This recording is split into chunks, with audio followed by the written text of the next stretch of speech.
A queen dressed in shimmering silk glides through the vast, echoing halls of a grand palace. Her gown, layered in velvet and lace, moves like a wave with every graceful step. Eyes follow her. Every word she utters is measured, her posture deliberate, her presence flawless. But beneath this perfect exterior lies a secret one no portrait or painting ever reveals. Each month, this queen isn't simply enduring a normal part of life. She's navigating a minefield of royal politics. Her period isn't private. It's tracked, recorded, analyzed, and even scrutinized. In a world where dynasties depended on heirs, a queen's most personal moments became tools of power and control. Today, we unravel a rarely told truth: how royal women in the 1600s and later lived through their periods not in privacy, but under a microscope. From the challenge of bleeding in colossal dresses to the painful methods used to fix their bodies, this is the untold story of queens, their companions, and a reality they were never allowed to speak of. In 17th and 18th century royal households, a woman's body was not her own. It carried the weight of kingdoms. Her health, fertility, and monthly cycles were of national interest. Palace doctors weren't the only ones who watched. Kings, nobles, and even foreign diplomats were updated through letters. A single late period could trigger either hope or panic. Was she pregnant? Had she miscarried? Was she ill? These weren't personal worries. They were political events.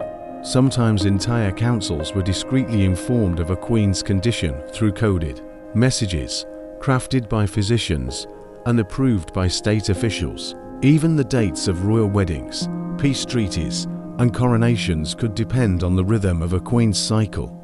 Her body, once her own, now belonged to the monarchy. Now, picture managing this intense pressure while locked inside a cage of fashion. Royal dresses weren't just decorative, they were architectural marvels. Some gowns weighed as much as a small child. Multiple layers, including petticoats, hoop skirts, corsets, stays, and side panniers, created a silhouette that defined royalty. But they also made moving, let alone menstruating, an ordeal. Handling the blood flow required strategy. Cloth pads were tied to belts or fastened with ribbons, worn beneath tight corsets and long undergarments. Changing them meant removing many layers, something that could only be done in private, with trusted help. And it had to happen multiple times a day, sometimes during long, rigid ceremonies with no easy way to excuse oneself. A visible leak could do more than embarrass. It could spark rumors or lead to dangerous assumptions, like a miscarriage. That meant every royal woman had to stay constantly composed and vigilant. Despite the discomfort and fear, she had to attend meetings, dances, and state events with effortless elegance, never letting on what she was really going through. But they weren't alone. These royal women had loyal attendants, ladies-in-waiting. Their responsibilities went far beyond what we'd consider today. Managing the Queen's menstrual needs was one of their most private and important tasks. These women weren't just servants, they were noble-born, often related by blood or marriage. Only those of the highest trust were allowed into this sacred circle. Why such discretion? Because the Queen's period wasn't just a bodily function, it was classified information. Each month, her ladies would clean stained linens discreetly, dispose of or wash pads, assist with clothing changes, and monitor the Queen's comfort. They documented her symptoms, shared information with the royal doctor, and were often more familiar with the Queen's physical state than anyone else. They were vital but invisible. Their job was to protect the Queen's most intimate secret, one that could shift political alliances or shake royal stability if it slipped out. Even the pads themselves reflected royal status. They weren't basic. They were often handmade from fine cotton or linen, sometimes imported silk, with embroidery or decorative trims. But once soiled, they couldn't be thrown away. Not only were they valuable, they were meaningful. Used pads were inspected before cleaning. The washing process followed strict rituals. Pads were soaked in cold water, sometimes mixed with vinegar, salt, or wine to dissolve blood. then scrub it by hand, usually with soap made from animal fat and lye. The Queen didn't do this herself. Special laundry attendants, sometimes under medical supervision, handled them. In some courts, doctors even studied the wash water, believing it could reveal signs of illness or even poison. They claimed blood color, smell, or texture might betray a secret health issue. Washing the pads took days. They were dried carefully, pressed, and stored for reuse. What seemed like routine laundry became a cycle of political and medical importance. Physical exams were common, especially if a period was missed or late. These weren't gentle or private experiences. Doctors would begin with stained pads and then perform internal checks without modern hygiene or consent standards. Many queens suffered infections or long-lasting pain as a result, yet this intrusion was accepted.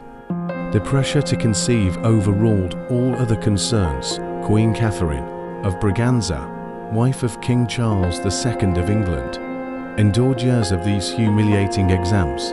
Month after month without a child led to more intense treatments, more invasive procedures. Her body became a site of constant surveillance, no longer a space of self, but a symbol of failure or hope. When menstruation didn't return, treatments followed. Most of them did more harm than good. Mercury was commonly used in fertility tonics, thought to awaken the womb. In reality, it slowly poisoned women, causing tremors, depression, and fatigue, often misdiagnosed as female hysteria. To mask menstrual odors, lead powders were applied to the face and sprinkled inside undergarments. These toxins built up silently in the body, damaging fertility, mental clarity, and organ function. Bloodletting was another routine. Even during menstruation, doctors took more blood thinking it would rebalance the body. It left women weak, pale, and vulnerable to infection. Princess Charlotte of Wales suffered under these treatments. A beloved young royal under immense pressure to produce an heir, she was subjected to endless failed remedies. Her death in 1817, at just 21, is partially blamed on the harmful practices meant to heal her. Despite this constant suffering, queens had no room to falter. Revealing pain was unthinkable. Court culture demanded perfection every single day. Even when dizzy from blood loss or weak with cramps, a royal woman was expected to appear radiant, healthy, and strong. No sick days were permitted. Balls went on, treaties were signed, portraits painted. Royal appearances were not optional, they were essential. The queen had to be charming, alert, and composed no matter the cost. Corsets were laced cruelly tight, even when bloating made every breath painful. Gowns had to hang perfectly, hiding any padding underneath. Movements had to be calculated, every step delicate. Faces, even when pale or drawn, were powdered and painted into illusions of vitality. Hair was sculpted, dresses arranged with scientific precision. It wasn't just fashion, it was political theatre. Her image upheld an entire dynasty. This illusion was kept alive by the tireless efforts of her ladies-in-waiting. These silent warriors worked in shadows. A flick of the hand or subtle look was all it took for a queen to signal distress. Behind curtains or within hidden chambers, these women sprang into action, changing soiled cloths, adjusting undergarments, fixing makeup, and refreshing perfume in seconds. They were miracle workers, performing urgent, invisible repairs to maintain the queen's image. They understood timing, they read body language. They responded with grace and speed, shielding their queen from scandal, while hiding their own exhaustion. No one clapped for them, their names were rarely recorded, but they were indispensable.